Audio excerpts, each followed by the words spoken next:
Rick po des, Team Bingkit po. Advice po sana kami ng Lagin for travel. From Baguio, kukunin po namin yung patient kung sa Guo, dadalhin po namin doon sa Palit. Nakatanggap ng tawag ang UNTV News and Rescue Team mula sa isang babae na humihingi ng tulong para mailipat ang asawa nito mula sa kanilang bahay sa La Union papunta sa Apalit, Pampanga. Isang dialysis patient ang lalaki at na-diagnose na may pulmonary congestion secondary to chronic kidney disease stage 5 at nakaschedule na ang check-up at dialysis. Agad naman itong pinuntahan ng rescue team sa kanilang bahay. Ayon sa pasyente, masakit na at namamanhid ang kanyang mga paa.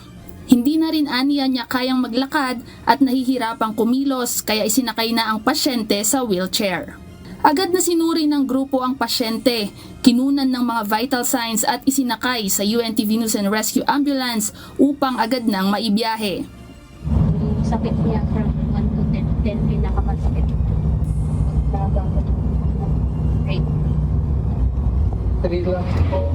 Hindi na masakit. 3 to 4. Hindi naman po yun. Habang nasa biyahe ay patuloy ang pag-assess ng team sa kalagayan ng pasyente upang masiguro ang kanyang kalagayan.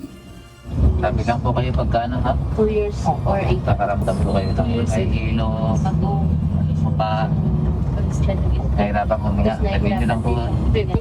At matapos ang halos 5 oras na biyahe ay nakarating na ang mag-asawa sa Apalit, Pampanga.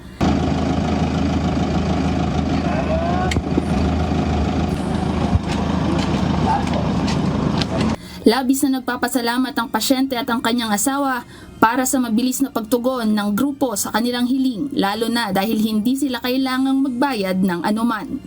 Sana mabasa ang buwan para marami pa po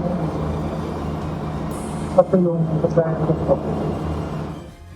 Sa mga nangangailangan ng agarang tulong, makipag-ugnayan po sa UNTV News and Rescue Hotline 8911-UNTV o 8911-8688. Emma Ruth Go, UNTV News and Rescue. Diyos ang aming sandigan, serbisyo publiko ang aming pinahahalagahan.